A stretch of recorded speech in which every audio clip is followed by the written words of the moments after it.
Good morning, students. This is my first lecture on determinant.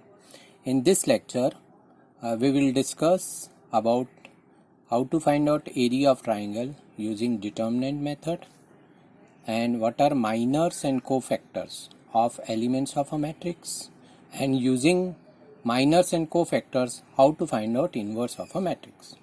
So the first concept is area of triangle. You already know that in triangle ABC, if vertices are x1, y1, x2, y2 and x3, y3, then area of triangle is half x1, y2 minus y3, x2, y3 minus y1 plus x3, y1 minus y2. See, this expression can be written in terms of determinant. Area is half x1, x2, x3, y1, y2, y3, 1, 1, 1. Okay, if you expand this determinant with respect to C1, you can see x1 will be multiplied with, इसका हमने column और रो hide किया तो y2 minus y3, x1 into y2 minus y3 आता है. Second वाले का sign negative रहता है, माइनस x2, इसका रो और कॉलम अगर हाइड करेंगे तो y1 माइनस y3 आएगा, minus x2 y1 minus y3 means plus x2 y3 minus y1 हो जाएगा. और x3 के साथ में x3 का रो और कॉलम हाइड करेंगे तो y1 माइनस y2 आएगा. ठीक है, so this expression can be written easily in terms of determinant. And we know that if points are collinear, okay, so if points A, B and C are collinear, then the area of triangle will be 0. Okay, so this we use to prove that three given points are collinear. Okay, so if points A x1 y1, B x2 y2 and C x3 y3 are collinear, then determinant equals to 0.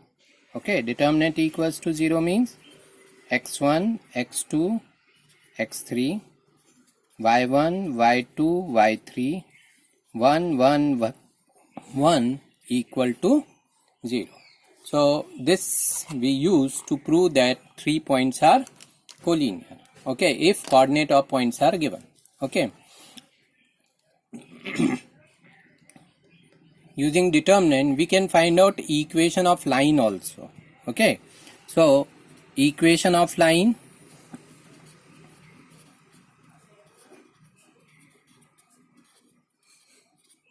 passing through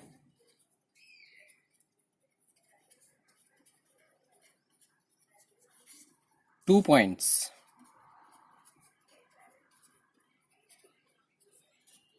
x1 y1 and x2 y2. This we have to find out. Okay, so if xy be any point on the line, then xy, x1 y1 and x2 y2 are collinear. They are collinear. So collinear means what you will get? X, x1, x2, y, y1, y2, 1, 1, 1 equal to 0. So this will be the equation of line. Okay, so if you have to find out equation of line passing through 2 points x1 y1 and x2 y2. Okay, then if xy be any point on the line, then xy is always collinear with x1 y1 and x2 y2. And if you use this condition, so you have to search those xy with which with x1 y1 and x2 y2 are collinear. So those xy will form line. So this will represent equation of line passing through 2 points x1 y1 and x2 y2. ठीक है, तो अभी हम ये exercise कर सकते हैं, exercise 4.3. तो एक्सरसाइज 4.3 में जो क्वेश्चंस हैं, फर्स्ट क्वेश्चन है find area of triangle a vertices are given. ठीक है, तो वर्टाइसेस आर गिवन, तो ये क्वेश्चन के लिए हमारे पास x1 y1 गिवन है, x2 y2 गिवन है, x3 y3 गिवन है, और हमको केवल डिटर्मिनेंट में सब्स्टिट्यूट करना है ना. जैसे ये वाला क्वेश्चन किया हुआ है एग्जाम्पल 17 है ना, एग्जाम्पल 17 के ही जैसे इसको सॉल्व करना है. Find area of triangle whose vertices are 3 8 -4 2 and 5 1 है ना, 3 8 -4 2 एंड 5 1. तो area of triangle find out करने के लिए हमने क्या किया, delta equals to 1/2 x1 y1 x1 x2 x3 x1 x2 x3 y1 y2 y3 और 1 1 1 इसको लिखा और डिटर्मिनेंट का एक्सपांशन किया तो हमको एरिया ऑफ ट्राइंगल मिल जाता है. ठीक है, फिर यहाँ पे नेक्स्ट है find equation of line joining point A and point be using determinant and find के if dk, 0 is a point such that area of triangle ABD is 3 square unit. ठीक है, तो अभी equation of line passing through 3 points, this you have to find out. तो if pxy be any point on AB, then area of triangle APB is 0. ठीक है, area of triangle APB is 0. क्यों होगा 0? क्योंकि पॉइंट्स कोलिनियर हो जाएंगे तो area of triangle 0. तो हाफ x1 x2 x3 की जगह x लिया, यहाँ y1 y2 y3 की जगह y लिया और 1 1 1 इक्वल टू 0 और इस डिटर्मिनेंट को सॉल्व कर लिया. और तो लाइन का इक्वेशन क्या आता है, y इक्वल्स टू 3x आ जाता है लाइन का equation, which is equation of required line A B. ठीक है, अब इसके बाद में उसने क्या पूछा है, अगर पॉइंट डी इस तरीके से है कि ट्राइंगल ए बी का एरिया 3 स्क्वायर यूनिट है तो डी कैसे फाइंड आउट करेंगे. तो ट्राइंगल का एरिया 3 स्क्वायर यूनिट, कौन से ट्राइंगल का, ए बी डी. तो ये है x1 y1 x2 y2 और डी क्या हो जाएगा, x3 y3. और उससे जो एरिया ऑफ ट्राइंगल है इसको 3 रखने की जगह +-3 रखेंगे. अब +-3 क्यों रखेंगे, क्योंकि अगर इस डिटर्मिनेंट की वैल्यू -3 भी आती है तो एरिया हम क्या कंसिडर करते हैं, 3 ही कंसिडर करते हैं. ठीक है, तो एरिया हमेशा पॉजिटिव कंसिडर करते हैं. तो इस डिटर्मिनेंट को हम +-3 लेंगे और फिर इसको सॉल्व करने से हमको k की वैल्यू क्या आती है, +-2 आती है. ठीक है, तो ये मेथड रहेगी ये एक्सरसाइज सॉल्व करने के लिए. ठीक है, इसका एक क्वेश्चन हम बता देते हैं. फर्स्ट क्वेश्चन तो इजीली कर सकते हो आप. सेकेंड क्वेश्चन है show that the points A B plus C, B C plus A and C A plus B are collinear. ठीक है, तो ये क्वेश्चन हम लोग डिस्कस कर लेते हैं, इस क्वेश्चन को कैसे सॉल्व करेंगे, है ना. तो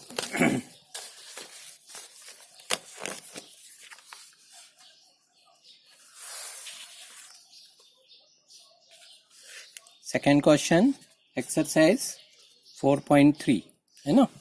show that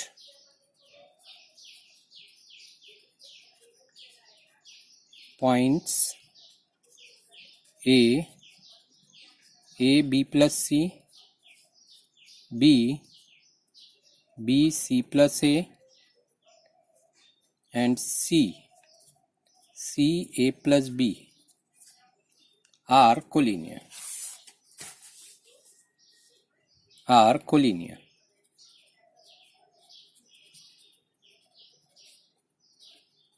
Okay, so using these 3 points, if you find out area of triangle ABC, so if points are collinear,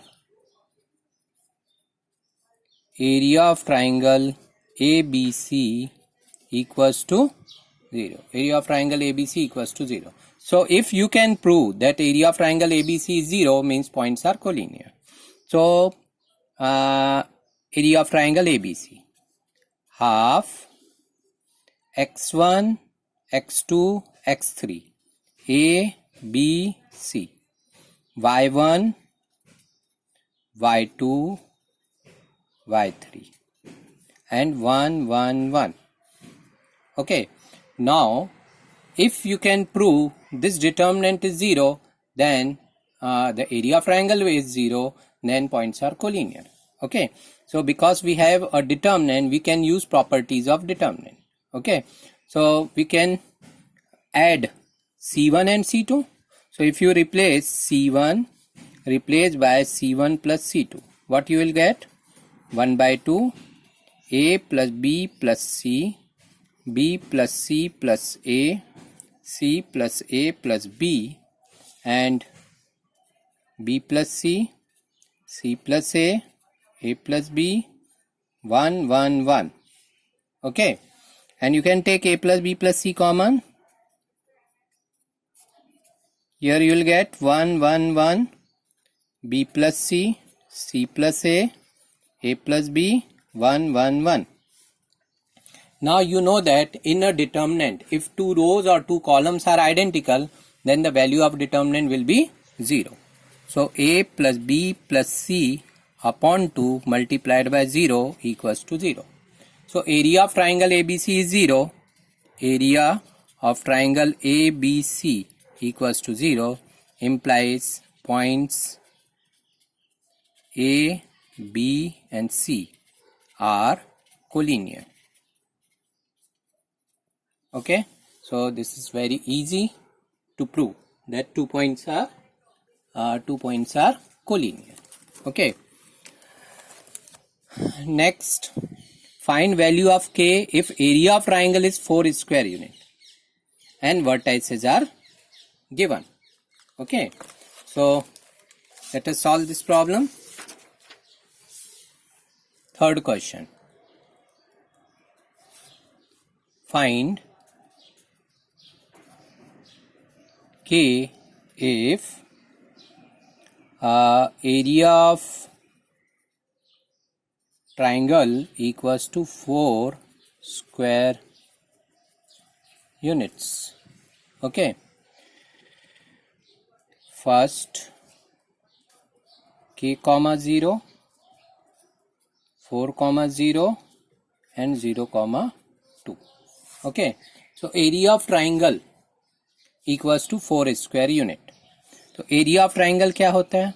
half x1 x2 x3 के 4 0 y1 y2 y3 0 0 2 1 1 1 और एरिया ऑफ ट्राइंगल किसके equal है? 4 के equal है. तो 4 के equal है तो यहाँ पे हम प्लस माइनस 4 ले सकते हैं, क्योंकि अगर एरिया ऑफ ट्राइंगल -4 भी आता है तो हम +4 ही कंसिडर करते हैं. ठीक है, तो ये डिटर्मिनेंट की वैल्यू अगर -4 भी आती तो भी एरिया ऑफ ट्राइंगल कितना लिया जाता? 4. इसलिए हम इस डिटर्मिनेंट की वैल्यू क्या कंसिडर कर लेते हैं? +-4. ओके, अब ये 2 को इधर शिफ्ट कर दो तो कितना आ गया? K 4 0 0 0 2 1 1 1 equals to +-8. ओके, अब यहाँ पे देखो मैक्सिमम नंबर ऑफ जीरोस कौन से कॉलम में है? सेकेंड कॉलम में. हम सेकेंड कॉलम के अगेंस्ट इसका एक्सपांशन करेंगे. जब हम सेकेंड कॉलम के अगेंस्ट एक्सपांशन करेंगे, है ना, इसके अगेंस्ट एक्सपांशन करते हैं, है ना, तो अभी हमको मालूम है हर एक एलिमेंट को, है ना, उसके हर एक एलिमेंट को पहले तो साइन देखेंगे, उसकी पोजीशन इवन पोजीशन पे है कि ऑड पोजीशन पे, और फिर उसके माइनर से मल्टीप्लाई करेंगे, है ना. देखो ये A11 है और ये क्या है? A12 है और ये A13. तो A12 1 + 2 क्या है? 3. ऑड है तो -1/3 क्या होगा? माइनस. तो इसकी पोजीशन क्या है? ऑड. तो इसमें माइनस साइन लेंगे, फिर इसमें प्लस साइन और इसमें माइनस साइन. ये ख्याल रख के फिर हम इसका एक्सपांशन करते हैं. ठीक है, तो इसका एक्सपांशन करते हैं हम. तो 0 into expanding with respect to C1, expanding with respect to C1. तो ये 0 इंटू -1, एक्चुअली -0 मल्टीप्लाइड बाय इसका कॉलम, इसका रो और कॉलम हाइड करते हैं और वो आता है 4101.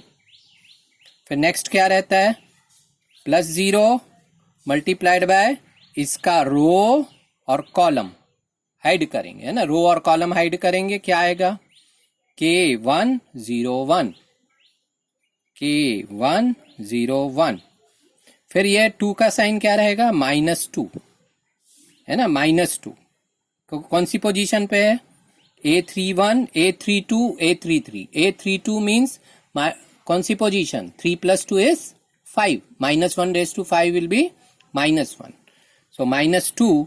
अब इसका हमने रो और इसका कॉलम हाइड कर दिया. देखो इसका रो और कॉलम हाइड करो, ये रो और कॉलम इसका हाइड किया हमने, ठीक है, इसका कॉलम और रो हाइड किया, किसका, -2 का. तो क्या बच रहा है हमारे पास, बच रहा है K141 इक्वल्स टू +-8. ये तो दोनों 0 हो जाएंगे, तो हमारे पास बचेगा -2 और K-4 इक्वल्स टू +-8. तो ये हो गया -2K + 8 equals to +-8, -2K equals to +-8 और -8. तो -2K इक्वल्स टू 8 - 8 और -2K इक्वल्स टू -8 -8. समझ में आ रहा है, एक बार प्लस साइन लिया और एक बार माइनस साइन लिया.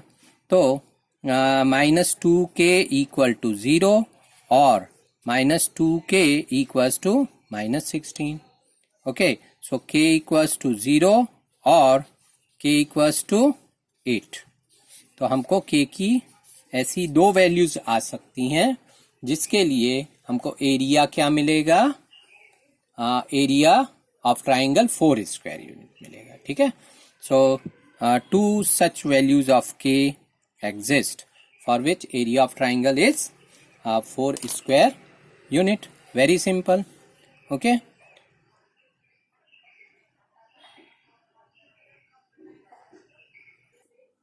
now our next very important concept is minors and cofactors.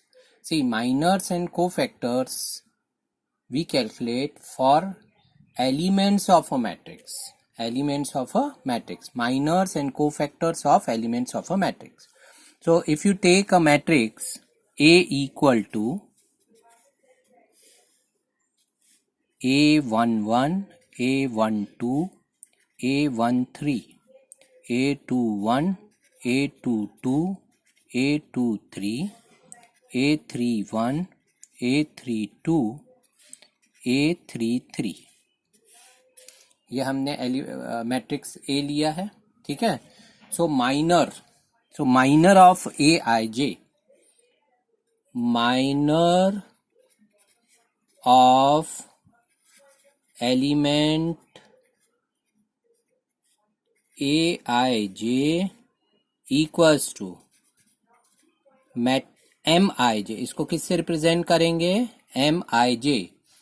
Okay, equals to matrix obtained by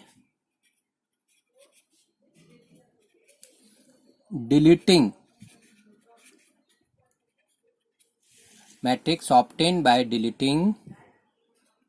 ith row and jth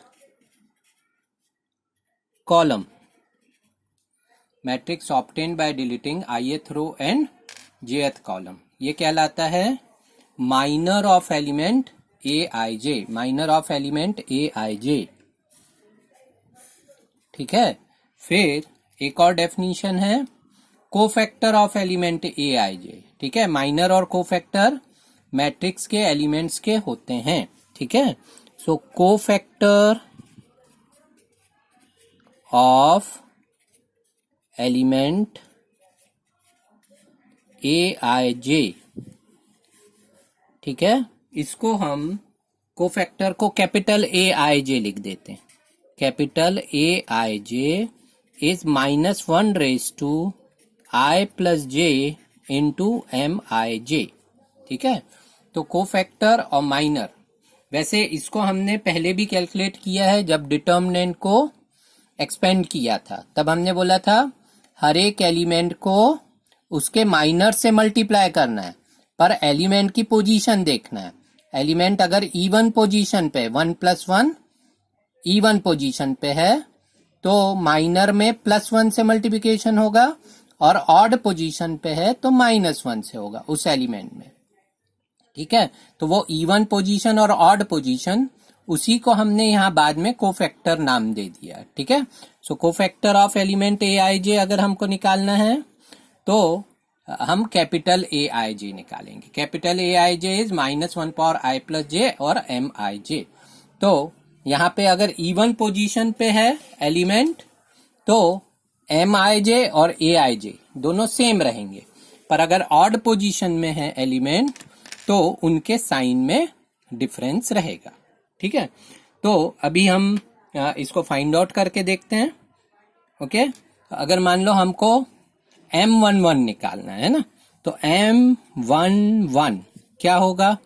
M11 is the determinant obtain by deleting first row and first column. अब देखो first row कहाँ है, ये first row है, ठीक है। First row और first column, इसको हमने अगर डिलीट कर दिया, फर्स्ट रो और फर्स्ट कॉलम को डिलीट किया, ठीक है, तो ये जो बचा हुआ है ये कहलाएगा, ये जो डिटर्मिनेंट बचता है ना, ये कौन सा वाला बच रहा है? A22, A23 और A32 और A33, ठीक है।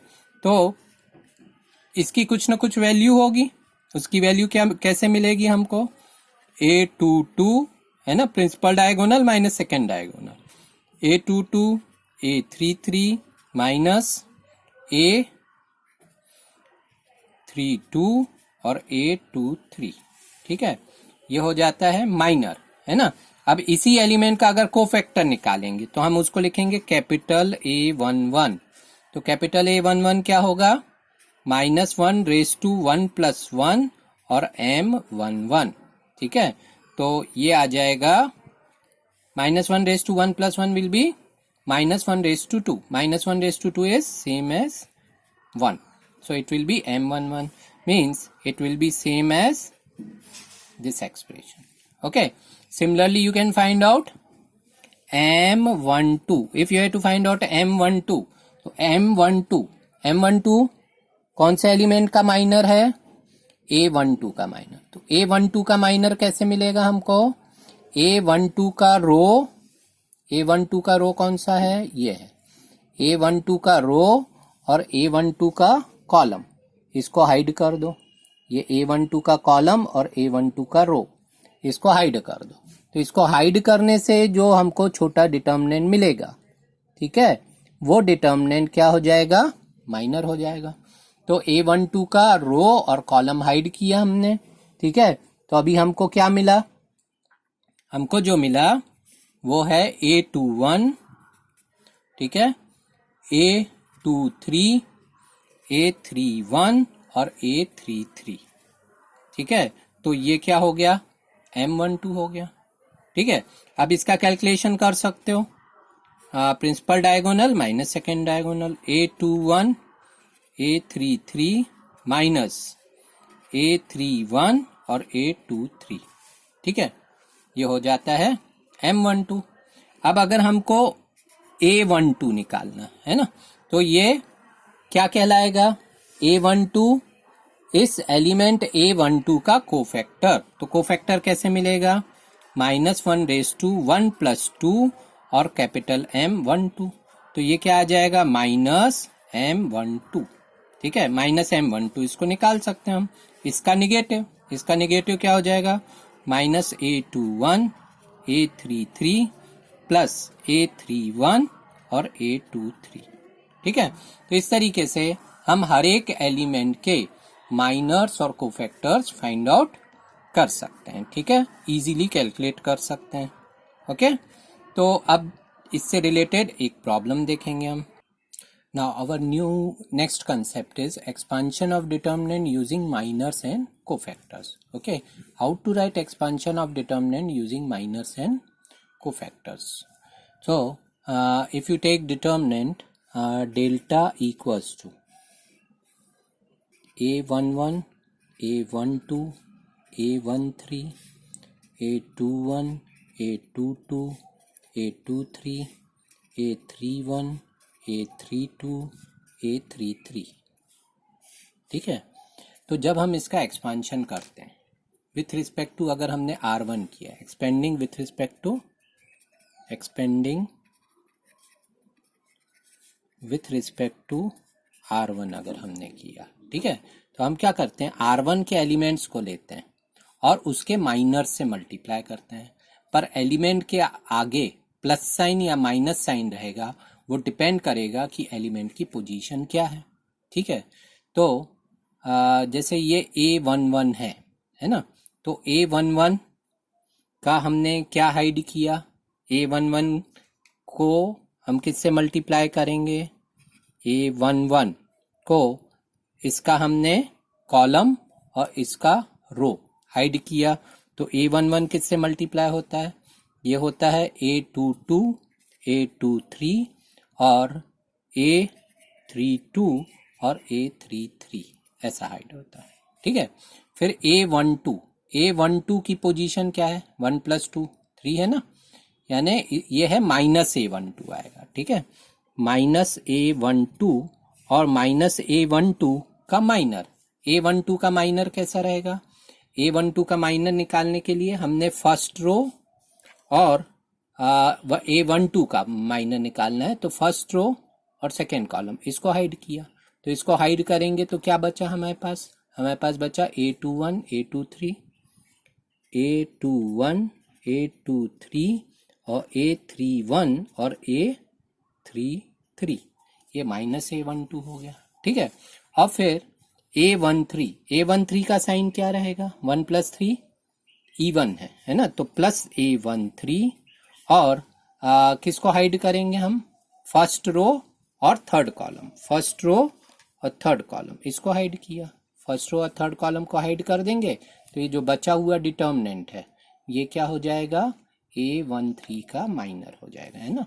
तो हर एक एलिमेंट को हम उसके माइनर से मल्टीप्लाई कर रहे हैं, पर प्लस साइन या माइनस साइन किस पे डिपेंड करता है, वो एलिमेंट की पोजीशन पे, ठीक है। तो A13 क्या हो जाएगा, ये हो जाएगा A21, A22 और A31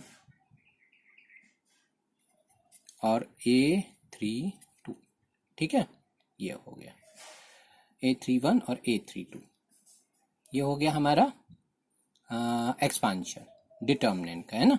अब इसको माइनर के टर्म में हम क्या लिखेंगे, हम लिखेंगे A11 M11 minus A12 M12 और प्लस A13 और M13, ठीक है। तो ये किसके टर्म में आ गया, डिटर्मिनेंट का expansion in terms of minor. So to expand the determinant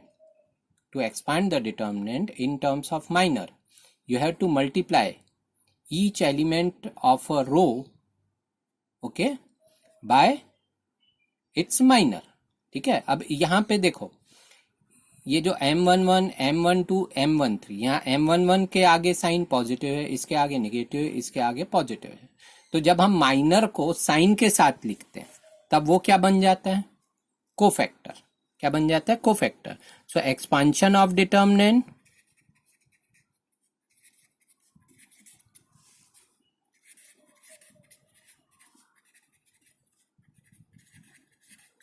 in terms of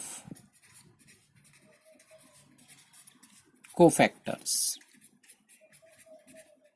ठीक है। तो इन टर्म्स ऑफ कोफैक्टर्स क्या होगा, डेल्टा इक्वल्स टू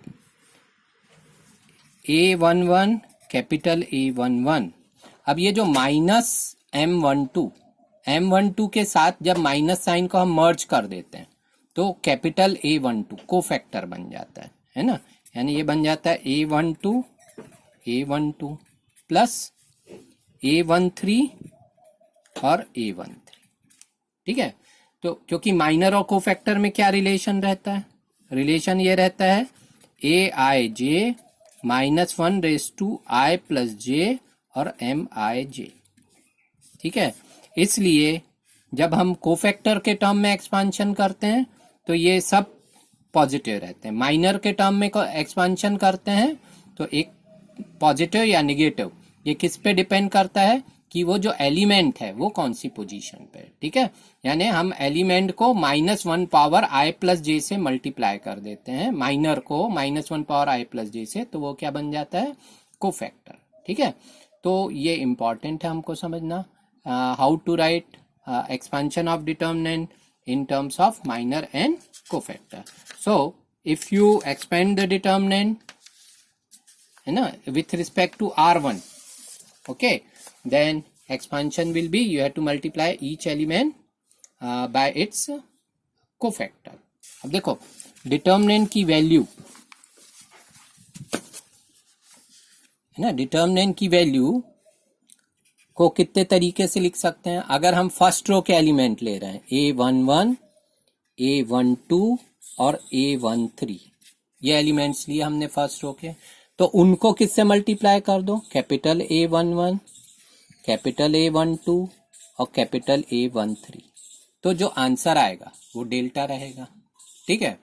पर अगर हमने A11 M11 लिखा, A12 कौन सी पोजीशन पे है, ऑड, तो -A12 M12 लिखा प्लस A13 M13 लिखा, तो ये एक्सपांशन हो गया इन टर्म्स ऑफ माइनर, ये एक्सपांशन हो गया इन टर्म्स ऑफ कोफैक्टर।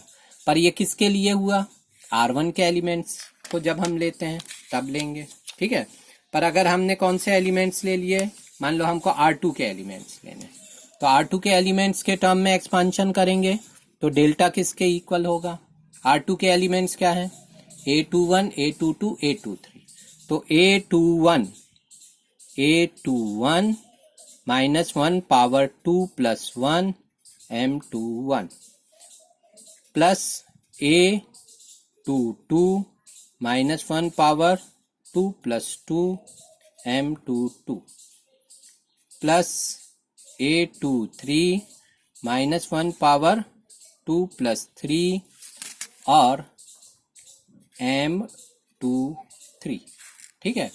तो ये कितना हो गया, देखो 2 + 1 = 3, तो ये आ गया -A21 M21, ठीक है।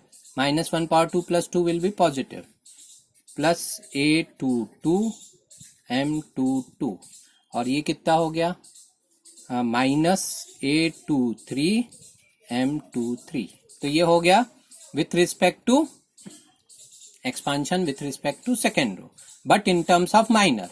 पर जब हम माइनर के साथ में साइन को मर्ज कर देते हैं तो वो बन जाता है कोफैक्टर। तो इन टर्म्स ऑफ कोफैक्टर ये क्या होता है, A21 plus A22 plus A23 और A23, ठीक है। Why it is so, because we can write, because we can write A21 is -1 power 2 + 1 M21, which is -M21, okay, और A22 -1 power 2 + 2 M22, so it will be M22. A23 -1 power 2 + 3 M23, so it is -M23। इसलिए ये जो expansion है इन terms of minor ऐसा रहेगा, इन terms of cofactor ऐसा रहेगा। तो ये हमने किसके अगेंस्ट किया, expanding with respect to second row, है ना। ये वाला क्या है, expanding with respect to R2, ये क्या है, expanding with respect to R1, ठीक है। तो ये ऐसा हमको लिखना है। इसी तरीके से हम कॉलम में भी लिख सकते हैं, ठीक है। तो ये समझना हमको जरूरी है, how to write determinant in terms of minor and cofactor. So when you have to write value of determinant in terms of cofactors, okay, then you have to write element of a row or a column and multiply those elements with corresponding cofactors, and then you add, then you will get the value of delta, ठीक है। अब इसमें एक बहुत important property आगे हमको मिलती है, if you take elements of a row and you multiply cofactors of some other row, then the summation will be 0, okay। तो ये प्रॉपर्टी अभी हम नेक्स्ट लेक्चर में देखेंगे। पहले अभी आपको ये जो एक्सरसाइज में जो क्वेश्चंस है ना, एग्जाम्पल नंबर 22 है ना, माइनर एंड कोफैक्टर निकालना ये आना चाहिए, और एक्सरसाइज 4.4 ये हमको अच्छे से आना चाहिए, right minors and cofactors of elements, ठीक है। अच्छा, इसमें माइनर्स और कोफैक्टर्स जो ऑर्डर 2x2 का है ना, ये बहुत इंपॉर्टेंट है, बहुत इजीली मिल जाता है 2x2 का माइनर और कोफैक्टर, है ना। M11 निकालना है तो 2 का इसका रो और कॉलम हाइड करो तो 3 आ जाएगा, है ना। फिर M12 निकालना है तो इसका फर्स्ट रो और सेकंड कॉलम हाइड करो, 0 आ जाएगा। M21 निकालना है तो इसका सेकंड रो और फर्स्ट कॉलम हाइड करो, -4 आ जाएगा। M22 निकालना है तो सेकंड, इस एलिमेंट का second row second column hide करो तो 2 आ जाएगा। और इनके साथ में जब हम उनके साइन को मल्टीप्लाई कर देंगे तो वो क्या बन जाएंगे, कोफैक्टर्स बन जाएंगे, ठीक है। तो 4.4 आपको सॉल्व करनी है।